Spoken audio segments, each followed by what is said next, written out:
It's Friday, December 18th, and this is now on H&N. Yeah, Moderna will get approved tomorrow, and they'll start shipping just like Pfizer did. As demand ramps up, the state is likely to experience some delays in vaccine distribution. Some of the uncertainty about how much vaccine we're going to get is tied to that, right?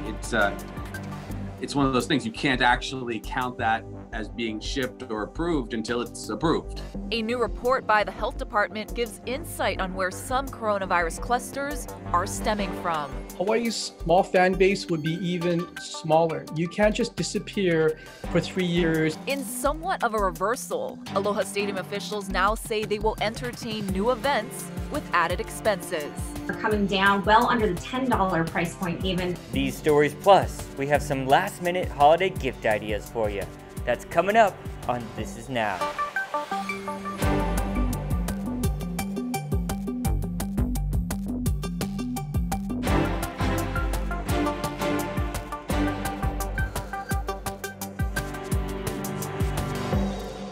But I have every expectation they'll approve Moderna just like they approved Pfizer, and we'll start using that vaccine, hopefully a lot of it in the coming 2 weeks. That was Lieutenant Governor Josh Green reacting to news that the FDA could approve a second COVID-19 vaccine for emergency use sometime today. That's right. Moderna's vaccine got the green light from an FDA advisory panel yesterday. This as Pfizer's vaccine got a live in-person endorsement from Vice President Mike Pence. Elise Preston reports. Federal officials say nearly 6 million doses could be shipped across the country as soon as next week. The Moderna vaccine was 94% effective at trials and does not require the ultra-cold storage that Pfizer's vaccine does. The way through this challenging time is vigilance and a vaccine.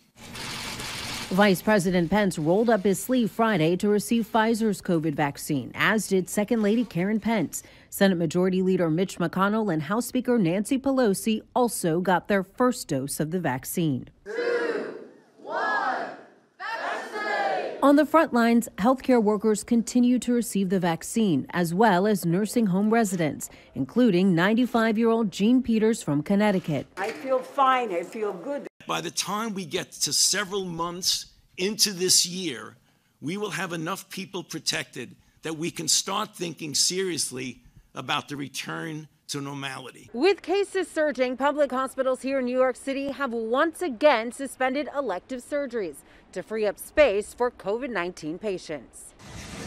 This situation is even more dire in Southern California, where some hospitals have run out of ICU beds and patients are being triaged and treated outside. We're at the point where we no longer could take care of them. The wait is a lot longer. Patients are really sick. This retirement home for nuns in Elm Grove, Wisconsin, lost 8 sisters to coronavirus just in the last week. At Thanksgiving, more than 100 of the sisters tested positive. Elise Preston, CBS News, New York. Now we're being told up to 40% of vaccine orders may be delayed, but the state is still expecting 45,000 doses of Pfizer's treatment by the end of the year. State health officials say they're also anticipating up to 36,000 doses of Moderna's vaccine in the next couple weeks. The state tells us delays may be similar to what we've already seen. On Monday, some 4,800 doses were expected. Instead, the shipment was broken up into the first 975, then another 3,900 2 days later. New information on how the coronavirus is spreading. Contact tracers are finding more clusters tied to small get-togethers, the kind many people think are safe. Chelsea Davis has the new warning from health officials. Each county has its own set of rules in terms of gathering sizes based off the case count. On Oahu, it's limited to 5. It's 10 on Maui, Kauai, and the Big Island.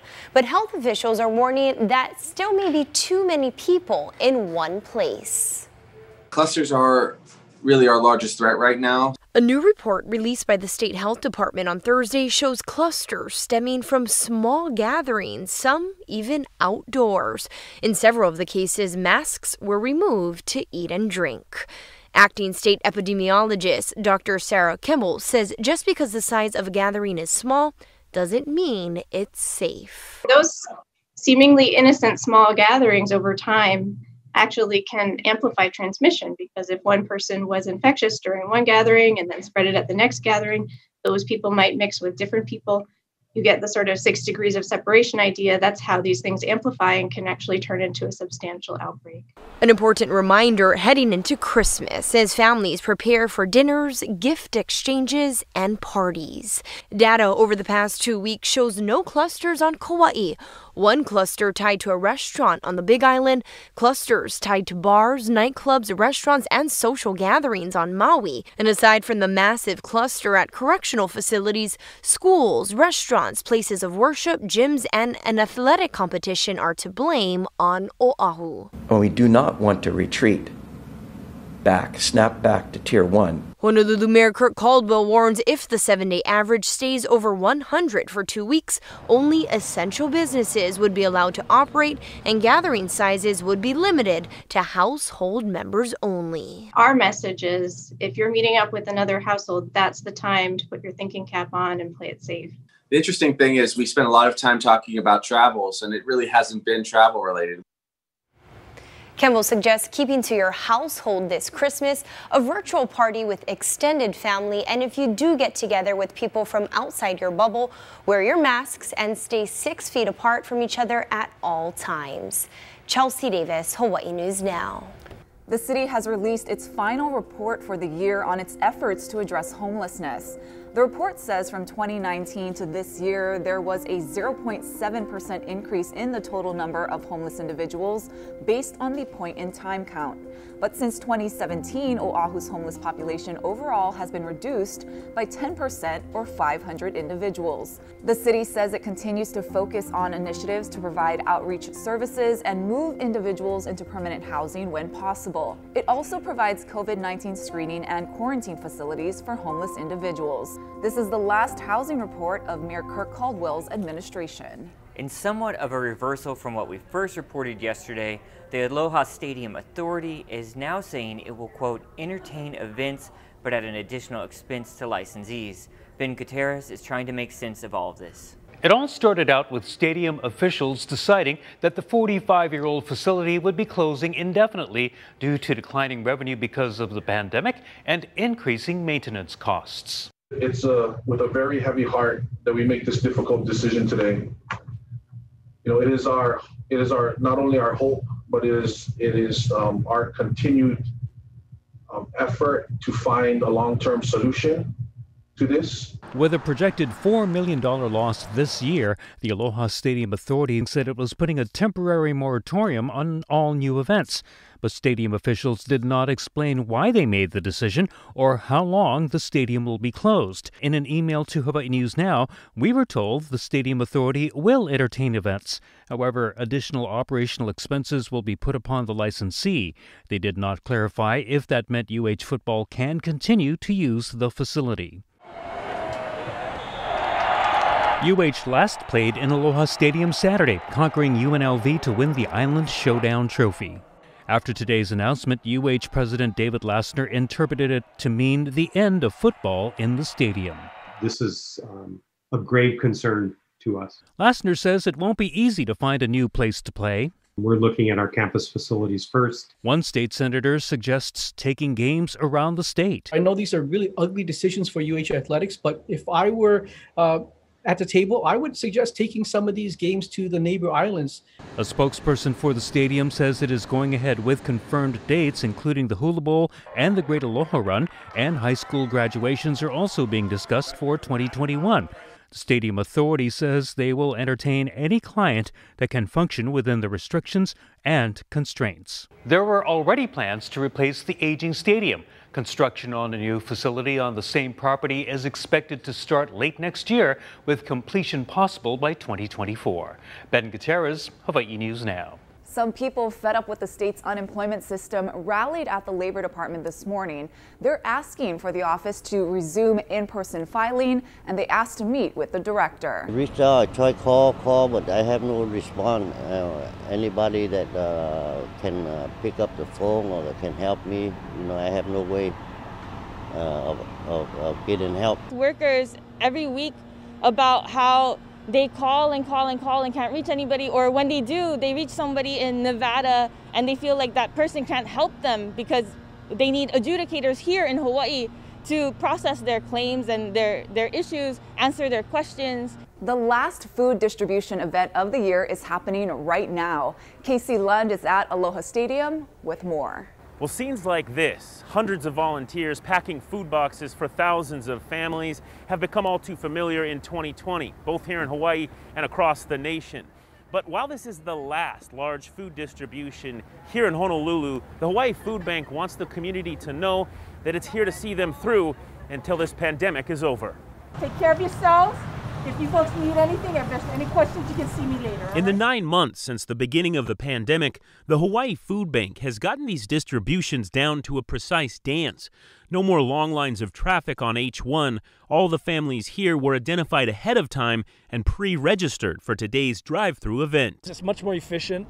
There's no dignity of standing in line for 7-8 hours for food. This way we know that people will come at their appointment time, if you will, and be on their way with healthy options for food in the holiday season. This year's final push for Hawaii's families in need came thanks to private donors in the construction and design industry, as well as one of Hawaii's best-known nonprofits and largest community events, the Great Aloha Run. Randy Hiraki, who's our board member for the Great Aloha Run, knew that we always end the Great Aloha Run in Aloha Stadium. So he said, let's do a food distribution to help the food bank. I really feel that this food distribution today is going to be a big hit, the week before Christmas, and hope we can take care of all the needy. The city and county also threw in $200,000 of CARES Act money to provide each of these 3,500 families with boxes of healthy food. Almost 100 pounds of food per family so that they can celebrate Christmas together safely. They don't have to go out, and they should invite other people in other than their own family unit. Be safe with great amount of love being expressed. A lot of love here today. If you or someone you know is struggling through food insecurity, the Hawaii Food Bank wants you to know you can always go to hawaiifoodbank.org to learn about pop-up events and other distributions that happen throughout the year. At Aloha Stadium, I'm Casey Lund, reporting for This Is Now. To severe weather on the mainland now. 10 hours trapped in a car, buried in snow without heat. But 58-year-old Kevin Cresson is alive and recovering in the hospital. That's according to New York State Police. He was trapped in his car in Oswego during Wednesday night's snowstorm after he ran his car off the road. At some point, a snowplow truck came and covered his car with 4 feet of snow. Yesterday morning, emergency dispatchers told police they had received a 911 call from Cresson, but law enforcement had not been able to locate him. A sergeant drove to the area, but first was not able to find him either. He began digging along a row of mailboxes to check addresses, and while digging, he hit Cresson's windshield. He was taken to the hospital with hypothermia and frostbite. That area of New York received more than 40 inches of snow this week. And news from overseas now, there was a bumper crop of mistletoe in the UK this year, but farmers are having to kiss their profits goodbye. Tina Kraus reports.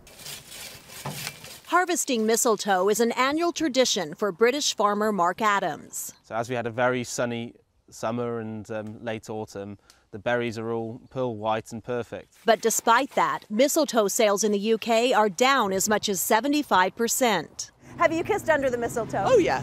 Will you be this year? Maybe not. With the mask on. Yeah, exactly. Right. Tends to take the romance away from it.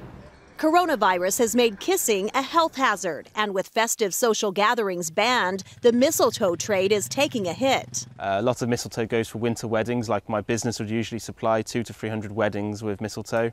This year it's just been decimated. 22. Crowds have packed the town of Worcester for a yearly mistletoe auction since Victorian times, but this year COVID called it off. Well, it's rather sad, really. I've been doing it since 1977. Sarah Sharkey is determined to keep the tradition going during the pandemic with mistletoe by post. People have been sending them to weddings that they haven't been able to go to, and to grandparents and parents that they maybe haven't been able to see. The show must go on. Amir says he won't let COVID spoil his plans. And I might propose to her under the mistletoe this year. Sealing the deal with a kiss. even in 2020. Tina Kraus, CBS News, London. We now have those coronavirus numbers for you from the State Health Department. There are 130 new cases today and 1 new COVID-related fatality. The breakdown by island: 105 cases on Oahu, 11 on Maui, 7 on the Big Island, 1 on Kauai, and 6 out of state. Now let's get to some weather. It's beginning to look a lot more like Christmas on parts of Hawaii Island. A winter weather advisory is in effect for Big Island summits until 6 tonight. Check out what it looks like on top of Mauna Kea. Parts of the island also saw some storms this morning. Gotta be getting cold up there, but down here it's looking pretty nice. But some parts of the state saw some storms this morning. Here's Guy Hoggy with an update of your weekend weather. Aloha on this Friday. We're watching this juicy disturbance. It's close to the Big Island and it has swamped the Big Island with heavy rain this morning. Flood alerts have been posted and we're also getting some stronger winds. Now, this disturbance is expected to creep towards Maui, so Maui could get heavy rain as well, probably through tomorrow. Drier conditions for the west end of the state, for Oahu and for Kauai. But everybody except for Kona will get strong trade winds. Those winds will be running in excess of 30 miles an hour today. So wind alerts are posted for Maui and the Big Island, where wind gusts could run upwards of 50 miles an hour. Now, as far as the surf, because of the winds being so strong, we've got a trade wind swell that's kicked up a high surf advisory level swell. The swells up in the north and west shores are on the way down. Reinforcing swells below advisory levels are due Sunday and Monday. And at least for today, the Pipeline Masters is on hold. We'll see if they put it on later this afternoon. Now, as far as the weather over the next several days, it will be improving. A little stormy for Maui and the Big Island today and tomorrow. For Kauai and Oahu, however, should be pretty nice but windy with occasional passing showers. Drier conditions with lighter winds move in on Sunday and linger for most of next week. Keep it here on Hawaii News Now. We'll have all your severe weather updates. The drop in travelers, it's taking its toll on the lei stands outside Honolulu's airport. Once a bright and bustling exchange of colors, they now sit quietly waiting. Sammy Selena has more. Owners say it's been the roughest year for them yet, and as soon as you pull up to the stands, you'll see why. It's a trickle effect, so we're all affected from here. Closed shops, bare stands. Very hard. Very hard. Ku'ule Ka'ai is a third-generation lei seller, and she has never seen it this bad. It affected everything. But she and her family have been resilient over decades. My mother, Sophia Ventura. This is my mother, Charlotte Fuller, and myself, Ku'ule Ka'ai. Before the pandemic, she sold over 500 leis a month. Now, she's lucky if she hits 50. Every day was a very busy day. She thinks back to earlier years, when you wore a smile on your face all day, as people came for lei to spread aloha to loved ones. But for the most part, they're stringing lei quiet as ever. Sometimes they'll have to throw it out at the end of the day. I've been here since childhood, too. Years and years. Milan Chun is putting together local orders. That's her grandmother's name above her stand. At 80 years old, so I've been here quite a while. She said she hasn't received help from the state, and it's been hard to hang on. I have had days where I cannot make a sale. She's mostly relied on locals to stay afloat. A birthday or a funeral. That's the kind of business we have. But the day is made when finally someone drives up. My daughter's coming in from LA. And they're able to share aloha. Thank you, sweetheart. Oh, thank you, dear. Sammy Solina. Thank you. Hawaii News Now. Thank you, Sammy. Let's get to our From the Feed segment now. There's a big show on Dateline tonight. We're talking about the tragic death of Princess Diana. There's always a lot of hype around the royals. We're talking about it a lot here on This Is Now. Today, Dateline tonight, they take a look back at exactly that, her tragic death. And that's going to be tonight at, I believe, at 8 o'clock on KHNL.